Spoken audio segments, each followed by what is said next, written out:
Welcome, podcast British sitcom history of name Alan, companion Gareth.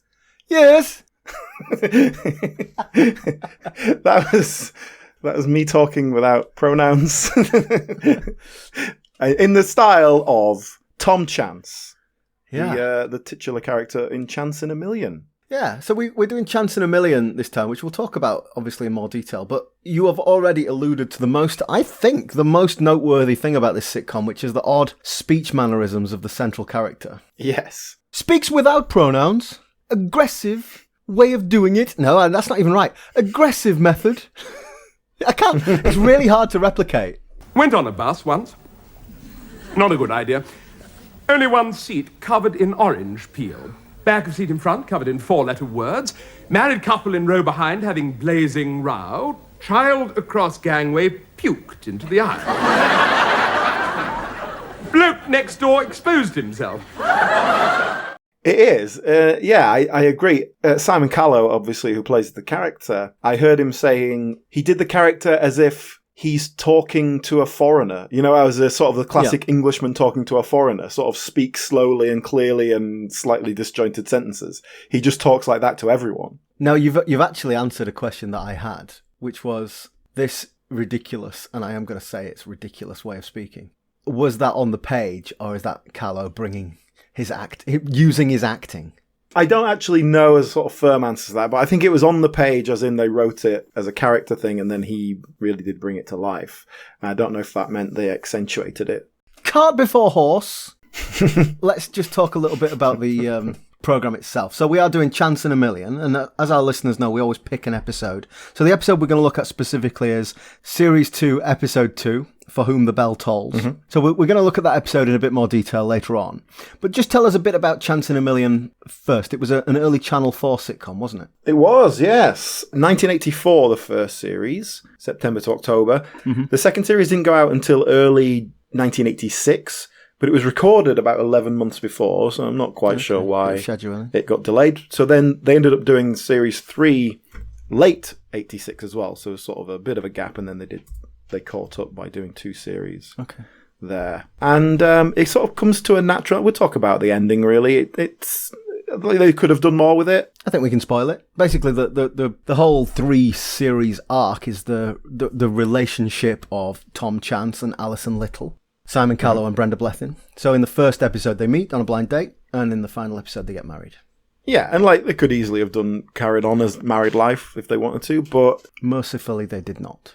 Yes, it came to a natural end. Yeah, look, how hard are we going here? Because I don't have a lot of good things to say about Chance in a Million, to be honest. Well, when we were comparing notes before recording, and you said something along the lines of, I'm going in hard on this, so you'd better find something nice to say. And honestly, I'm scratching my head. I have tried to be... I don't like to just be negative, so I've tried to find the positives in it, but... Yeah, let's set our stall out here. I don't think this show is very good.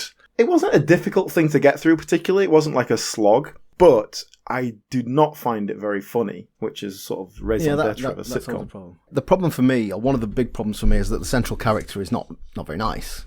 But we've looked at other sitcoms where the central character has not been very pleasant. I think he's charmless, though, isn't he? He's not... He's an eccentric, and there's a charm to that. There's a charm to his eccentricity, I think. I didn't find him charming. There's something like... he's likeable. Nor do any of the characters, with the exception of Alison, find him charming. Like, everyone else is scared of him because he's such bad luck. We should explain that the central conceit of this sitcom, his name is Tom Chance, and he's plagued by coincidence, which is quite a nice... little writing trick. It's an interesting gimmick, isn't it? Yeah, because it enables you to do the sorts of ridiculous coincidences that frankly drive all sitcom. But no matter how ridiculous they are, you can kind of say, well, this is Tom Chance, this is the way his life works. Yeah, and it feels like a good gimmick. Okay, we have a main character and his life is plagued by coincidence. But I feel like the writing is not clever enough to hold that up because it's also something you can use as an easy get out of jail. And that's all it's used for. It's not used to do anything different or new with it. The episode we're going to look at in more detail, there are 3 weddings and much confusion happens between these weddings. And, you know, that could be any sitcom. The fact that we've got this central conceit that, he's plagued by coincidence, so surely everything's going to go wrong. Well, it would have gone wrong if it was Terry and June.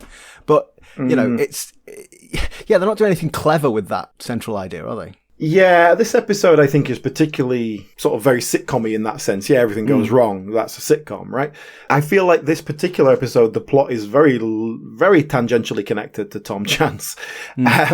And some of the other episodes are more involved and more kind of convoluted, but I don't think they're well enough written to get away with that. And sometimes they're just overly convoluted for no good reason. And there's a lot of times where there are elements, whole kind of sections that are just thrown in and thrown out, don't really connect in, but it's just some way to make it feel like, that was a bit of a coincidence that happened, isn't it? Yeah.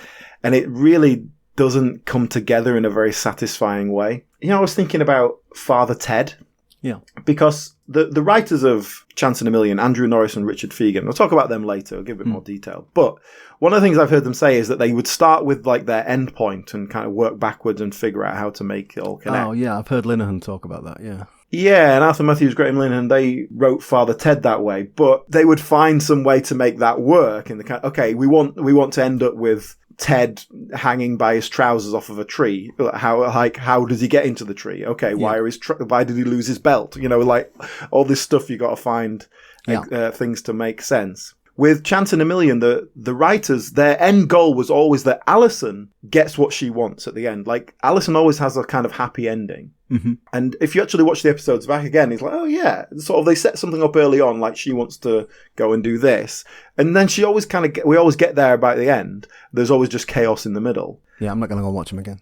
But Alison is the one who gets the kind of happy ending, and sometimes that works for Tom, sometimes it doesn't. Often it's just causes chaos for the people around them. But I think that's quite a nice conceit.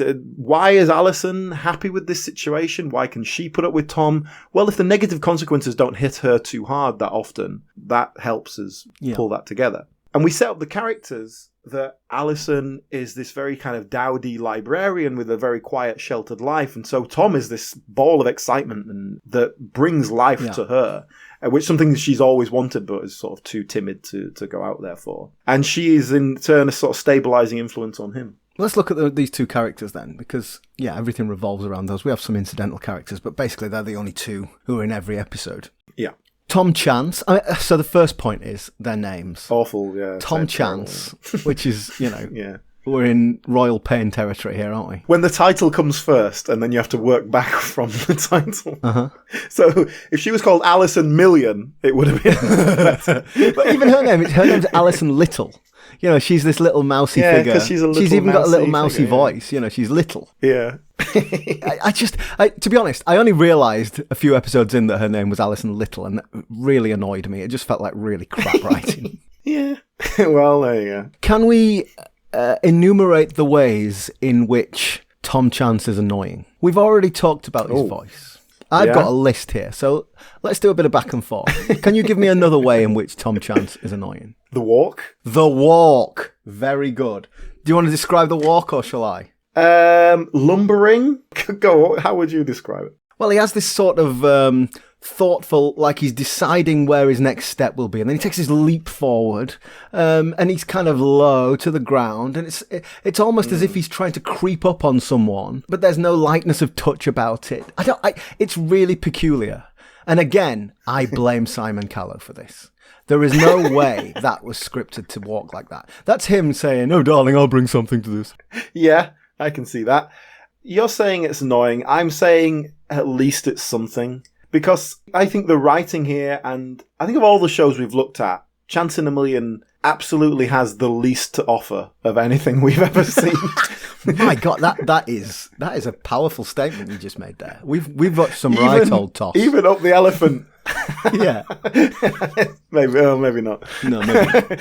But yeah, I think whatever Simon Callow is doing, at least it's something. Like, whatever you do, make a big decision. That's all we need. So what else is annoying? He's his dress sense. His dress sense. Well, eccentric, like a mid-80s Doctor Who, basically. I think this was his audition tape for Doctor Who. It's 1950s Oxbridge graduate. Captain of the cricket team. Lots of tweed. Yeah. Oh, cricket. He loves cricket. Yeah. He loves cricket. That's a recurring theme. Another thing that's annoying, he's a violent man. There's a lot of there's a lot of threats, bunch of fives coming your way. He gets wound up quite easily, especially for a man plagued by coincidence who knows that things unusual happen around him. And yet, when things don't go his way, he resorts to violence far too quickly for my liking. I'll tell you why I think he gets away with that. First of all, again, it's Simon Callow. He's about 5'6".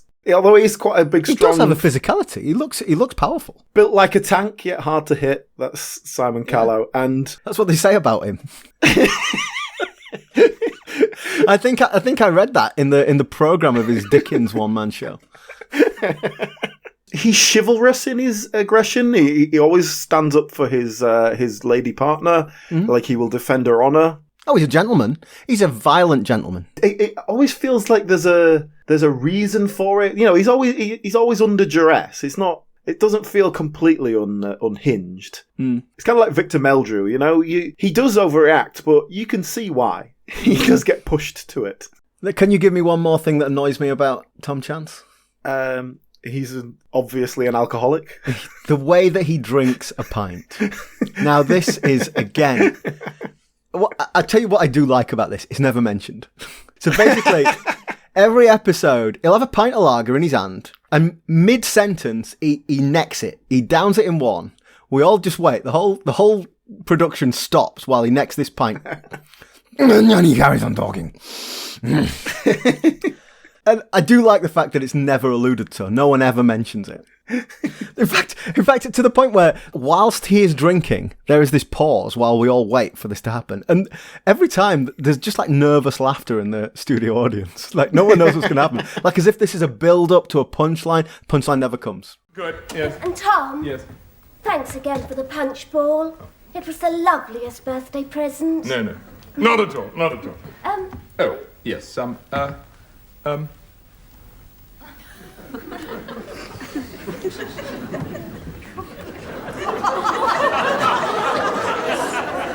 See you in half an hour.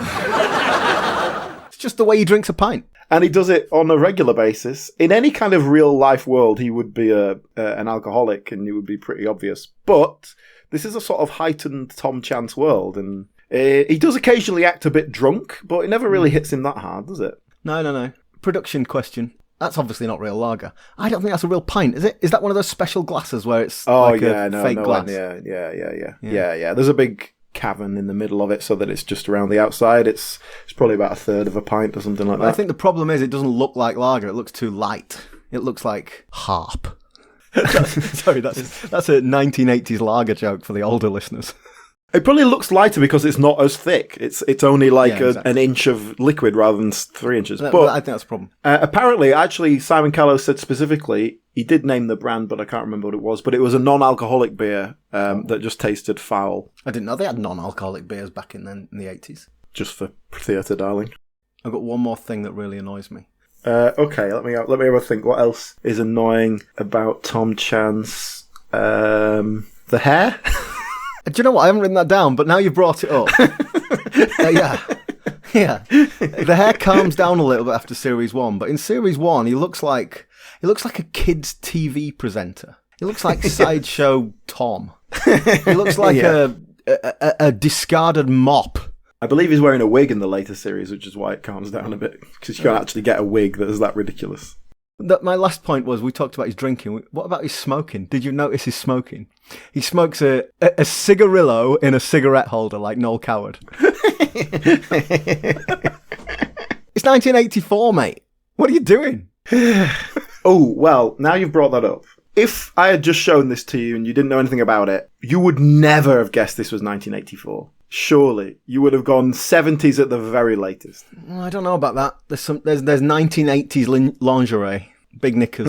There is quite a lot of ladies in underwear. I will give you that, actually. Yeah, that's a good point. I know what you're saying, though. Like, if you look at Tom's house, the set dressings, it's certainly not very 1980s. There's all sorts... It looks quite old-fashioned. He's got a big telly in the corner. He's got hi-fi, which doesn't look particularly, new romantic type level. It looks quite an old wooden thing. He's got a rotary phone. There are odd pictures on the wall. There's like a picture of stampeding elephants, which I seem to remember. I seem to remember seeing that in someone's house somewhere along the line. He's got a chessboard on the table. So he's not Gary Newman, is he? Tom Chance as a character feels old-fashioned, like the dress, for example. But yeah, he feels like an Oxbridge sort of tweedy type stuck in South London.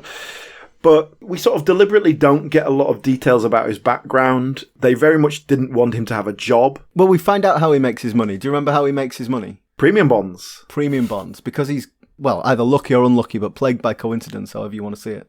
He basically wins the premium bonds every week. Which is good. It means that he's not rich. He can't just do whatever he wants, but he also is not worrying about money. I think that's quite a nice setup for a comedy character. And it does just ground him in reality. Because, if you're plagued by coincidence, then yeah, you win the lottery, right?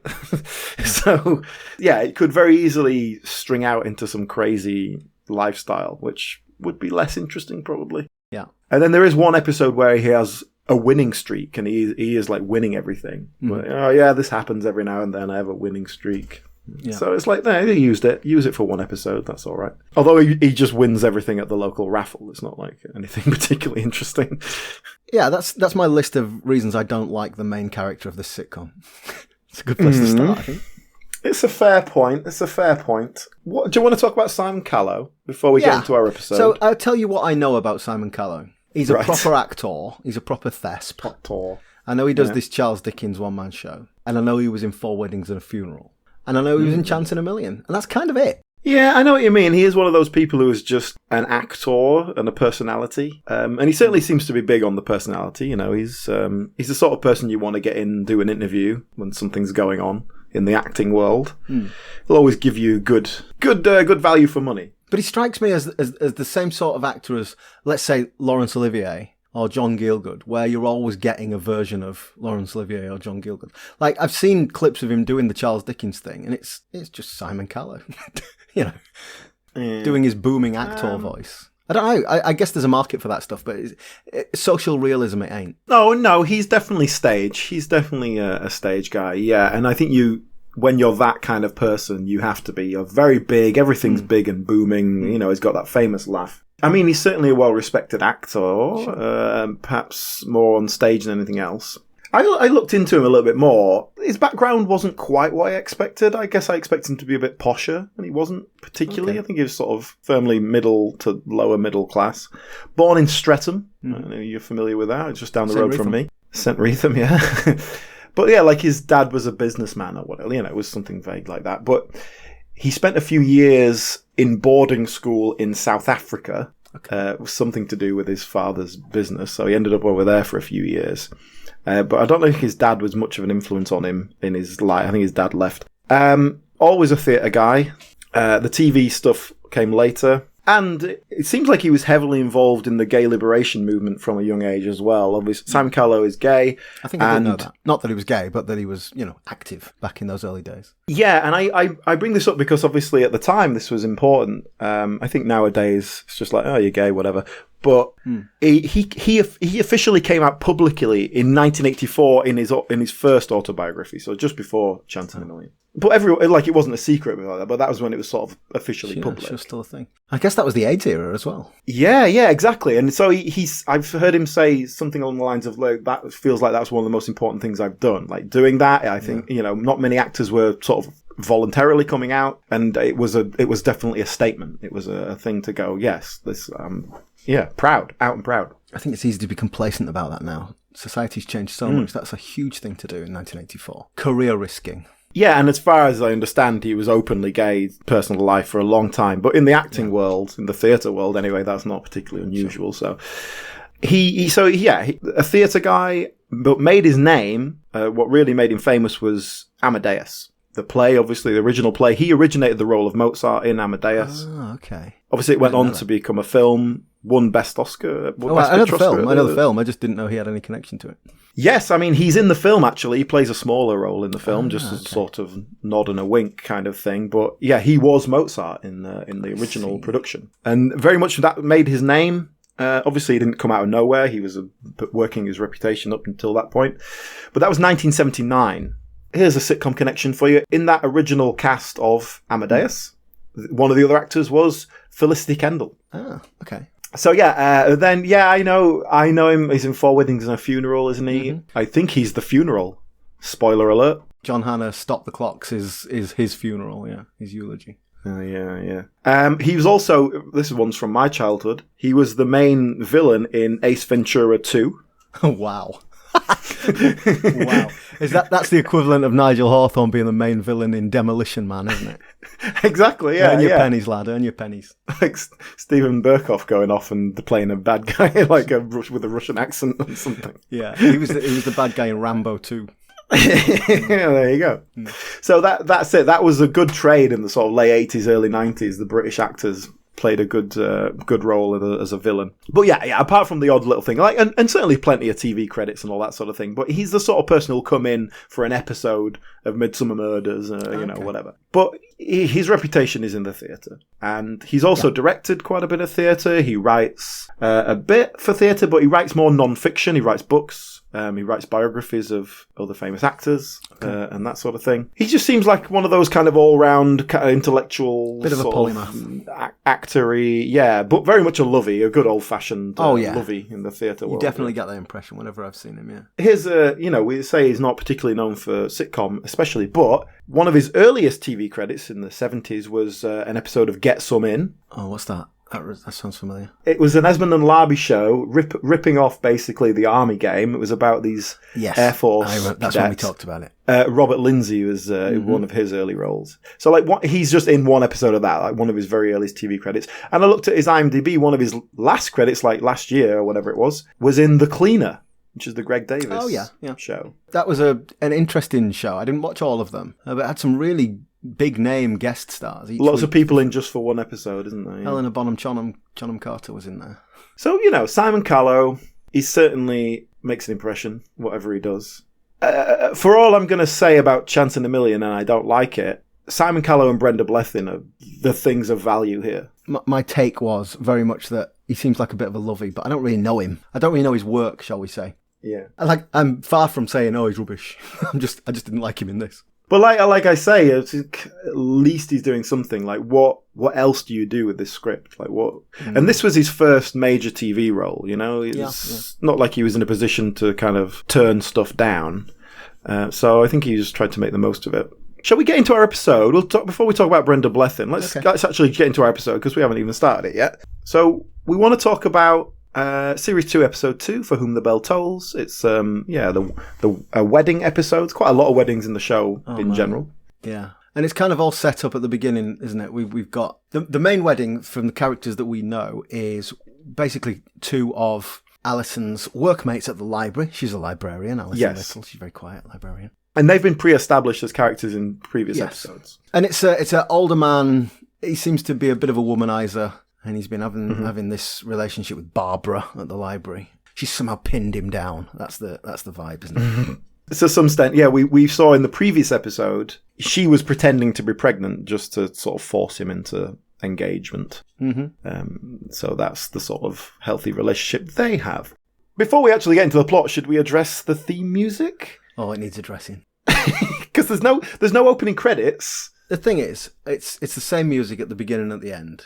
There's no opening credits. It's just a sort of there are title cards and a cast. Yeah. But behind it, we can see the action already happening. Yeah, and the same at the end. Here I go again. I hear those trumpets blow again. All aglow again. Taking a chance on love. Okay, so having just watched 18 episodes of this, that's 36 times I've heard this music, and I am really sick of it. I really don't like it. But I'm trying to be objective about it. Help me out here. Why don't I like it? It's got a really old-fashioned sitcom vibe. Right? It's more like Terry and June. Yeah. And it doesn't fit the show. It doesn't fit the 80s.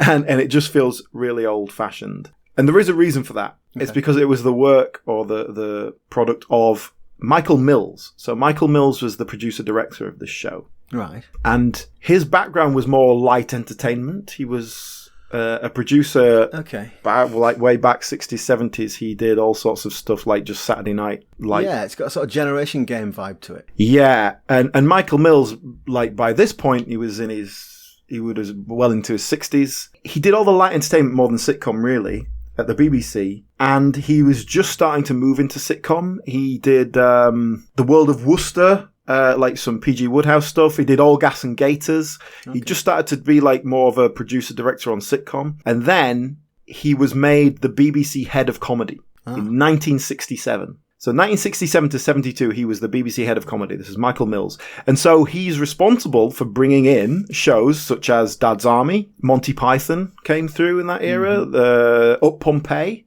He was a big fan of Frankie Howard. He was the one who apparently came up with the idea of turning a funny thing happened on the way to the forum into a show. Mm-hmm. So then after he'd done that, he moved into sitcom, and so after he was no longer BBC head of comedy, he went a bit more hands-on as a producer-director again. The first thing he did, the first big hit at least, 1973, Some Mothers Do Have 'Em. Okay. Not one of my favourite shows, but there we go. But that was... objectively a big success. Yeah. And then in the mid-70s, about 1975, he moved to Thames TV from the BBC. And so it's Thames TV who produced Chance in a Million for Channel 4. Yes. But, mostly they do stuff for ITV. First thing he made there was Get Some In with Esmond and Larby. Which we've just discussed. Which is what Simon Callow reckons that's where he knew him from, even though he was famous on the stage.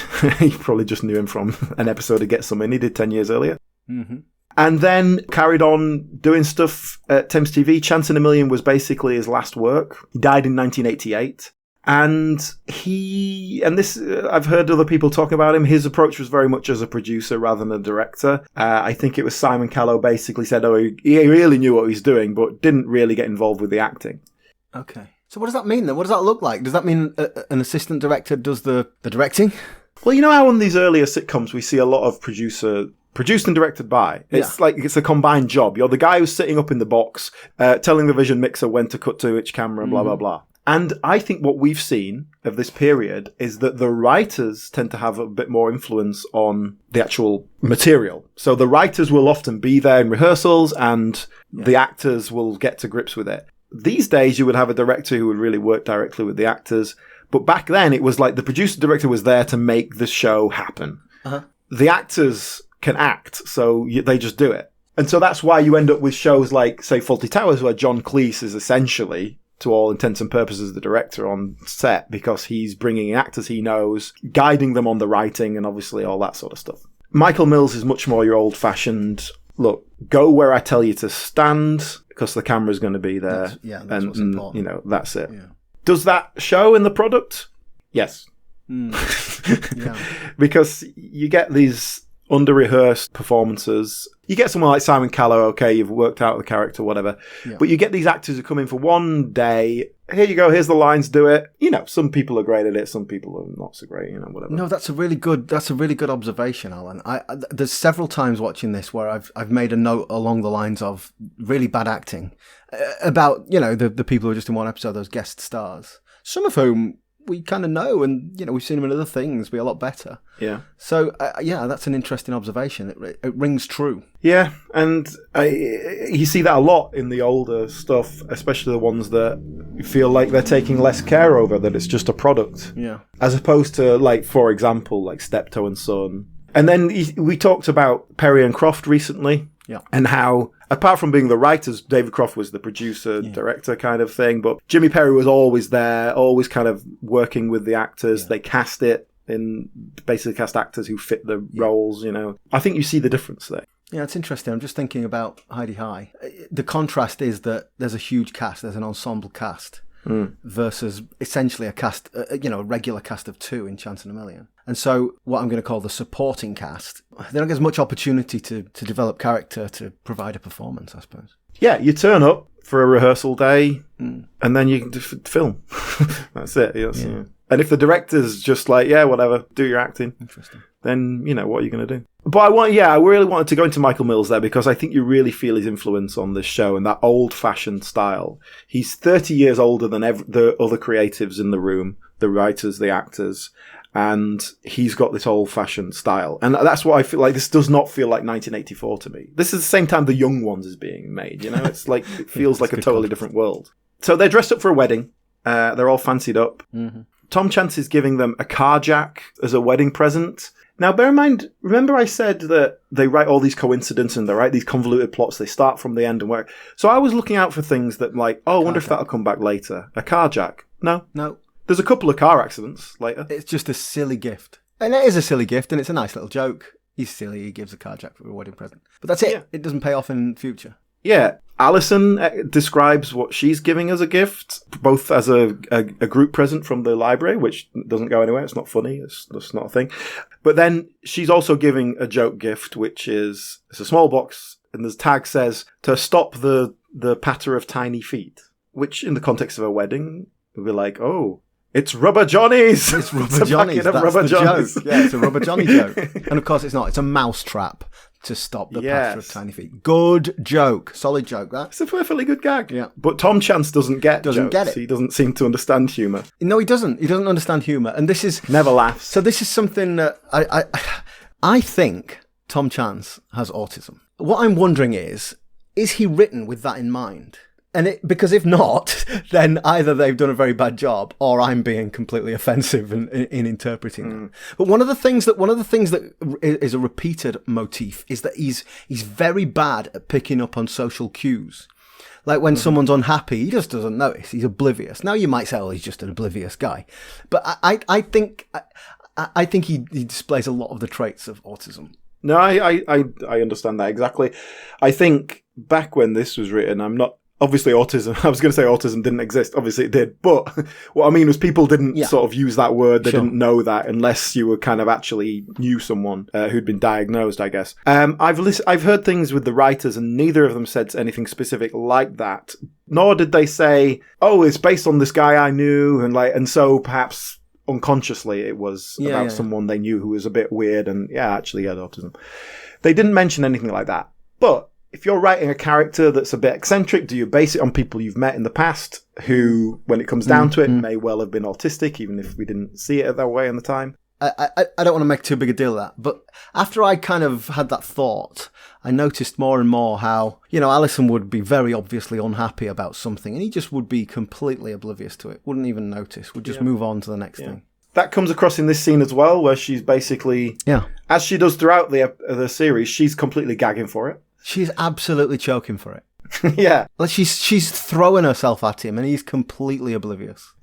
Even after she moves into the house, which she kind of forces her way in, they're sleeping in separate beds. And again, she's like absolutely gagging for it and he just seems completely unaware rather than consciously saying no. They even manage to do this right up until the end where they're getting married. It's still like a thing, even though at one point she thinks she's pregnant. I'm glad you brought this up. But they still sort of play along with this idea that he never goes anywhere near and doesn't really understand. I didn't get it. They're working towards getting married. Shall we get married? Yeah, okay. Completely unromantic about the whole thing. And then, she's pregnant. And it's quite a nice episode where she tells him he's pregnant and he sort of goes and gets his cricket bat and he's got a big smile. And it's a nice moment. But I'm like, oh, did I miss them having sex? I just want to put that into context that he's looking forward to teaching his child how to play cricket. Yeah, you're not going to stop it. You made that sound, especially when you talk about how aggressive he is. Yeah. But I think it is just like, oh, well, that works for this week's episode, so let's do that. It doesn't, there's no thought to it. Yeah, I think so. Okay, so in this scene, she's a bridesmaid at Barbara's wedding, and she sort of says glumly, I've been a bridesmaid 7 times. Again, absolutely gagging for it. And he's just totally oblivious. And then I forgot to put this in my list of things that annoy me about Tom Chance. Then instead of sympathising with her, what does he do? He gets his tuba out. Oh, God. He plays the tuba, Alan. Yeah. He plays the tuba really badly. That's another one of his little things. Yeah, that's another running gag, yeah. Yeah, he's crap at playing the tuba. Then the first of our sort of guest actors for this episode. Mr. Wingent? Mr. Wingent. Yeah, played by Angus Mackay. I don't know him. This is my tangent. Is this a good time to do a tangent? We're 46 minutes Let's do a tangent. I don't think we've done enough. I've looked into the other actors who appear in this episode. Obviously, there's some little bits of interesting things. I accidentally fell into a bit of a gold mine with Angus Mackay. Well, I must confess, I didn't recognise him, and I don't know the name, so this is going to be all new to me. Yeah, I mean, I didn't either particularly. I kind of looked at his IMDb and all that sort of stuff, and handful of sitcom things. A real, a proper jobbing actor, as they say. Plenty of interesting appearances, but nothing standout. Usually that's as far as I get. However, Angus Mackay, for 50 years, wrote a diary. Oh. And someone has transcribed them and uploaded them onto the internet. Really? Where you can read them and go through them. So, what I did, obviously, was I went to 1984 and Control F, Simon Callow, Chance in a Million. I like it. So I have found extracts from Angus Mackay's diaries that relate to this, and it is pretty fascinating. This is great.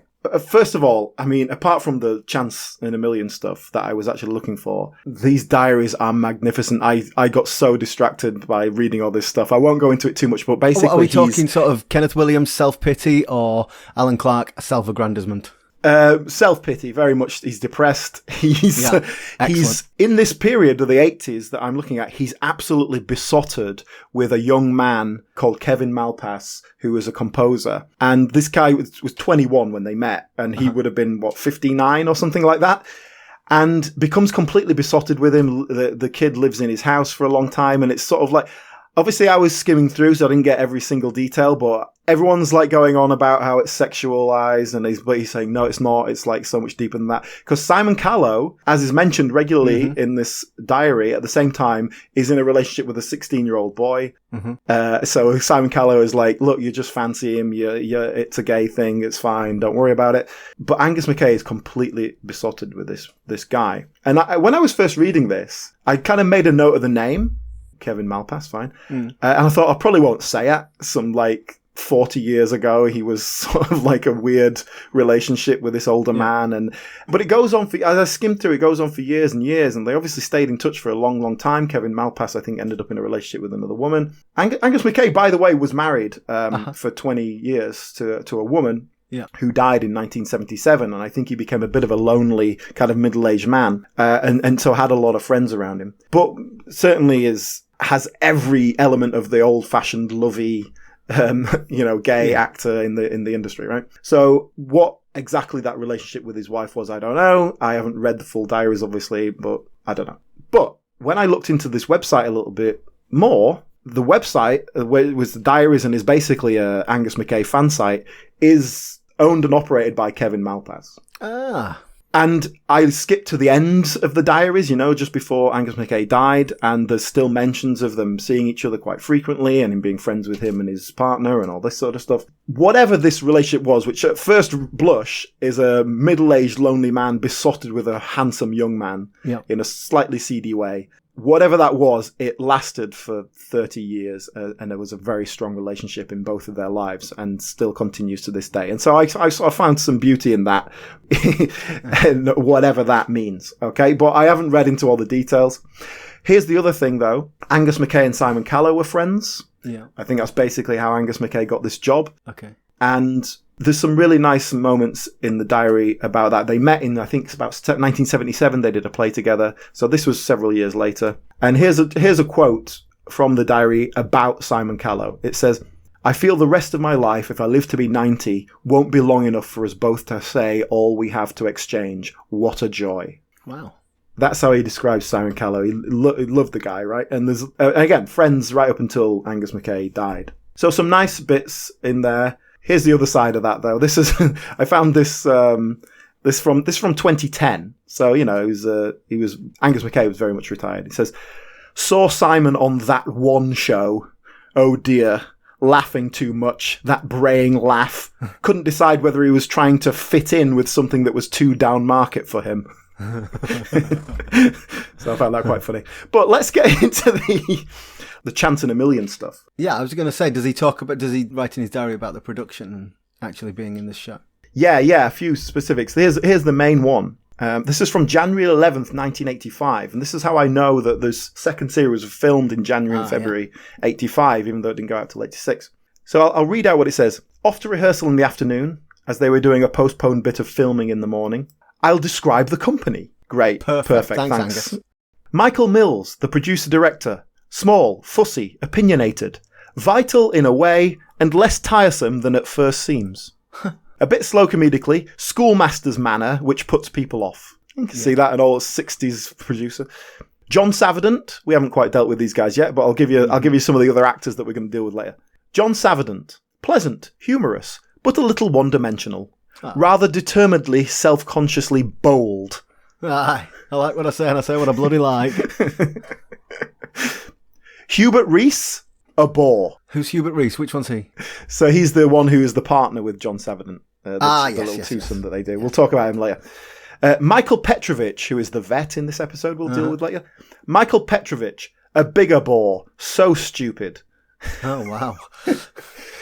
Judy Maynard, who is the other side of the Michael Petrovich. She's the one with the horse. On the horse. Judy Maynard, pretty with those fair, delicate looks that don't survive the fresh skin and curve of cheek. Her hair already a little dry and faded.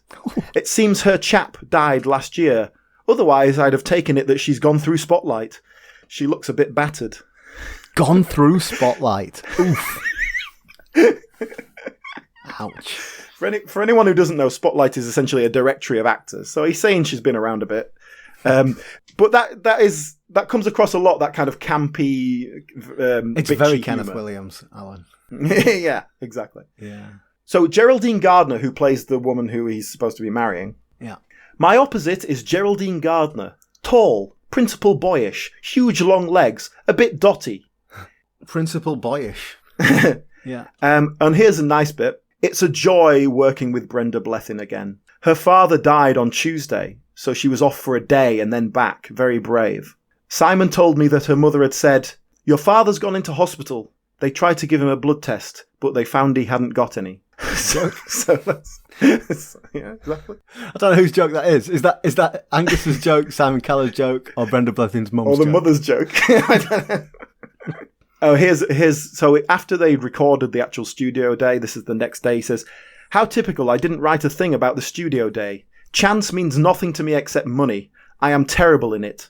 I am so pleased for Simon's success. I enjoyed the day, give and take." Okay. So it's just a job. It's just a crappy bit of part. Well, that yeah, he has it's to not do. life-changing, is it, for anybody? This passage stuck out to me because it really puts into position the time and how this doesn't feel like the 80s. It says, first read through of episode 1 of Chance, lots of Portuguese, quick lunch with Simon. Then I went to Beverly Hills Cop alone. Quite enjoyable, but very young and crude. And it's no use pretending I'm not worried by police going outside proper procedure. That's amazing. That's an amazing collection of sentences.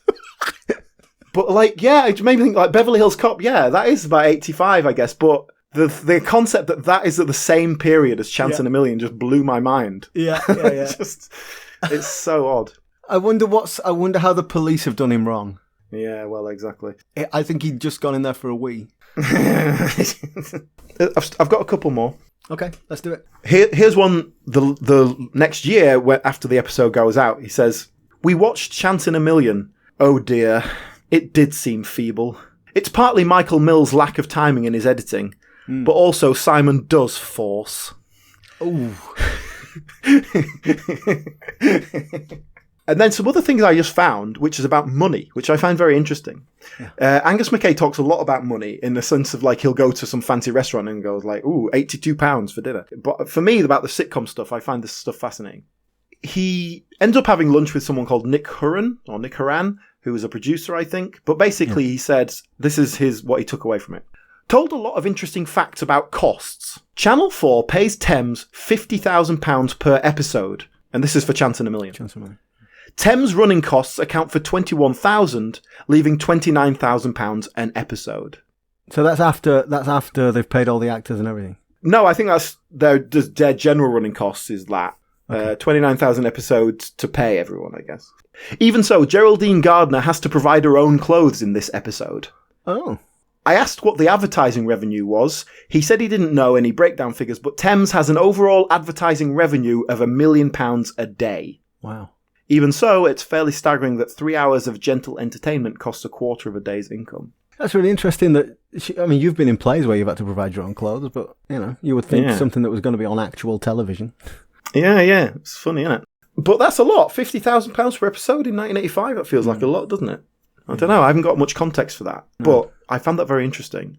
And here's another little money bits. There's a bit later on where he just sort of lists a few jobs he's done and then an amount of money. So there's not much context, but the impression I got is that this is what he got paid for Chance in a Million that year. So like one series of Chance in a Million. And it says he got paid £2,000. Okay.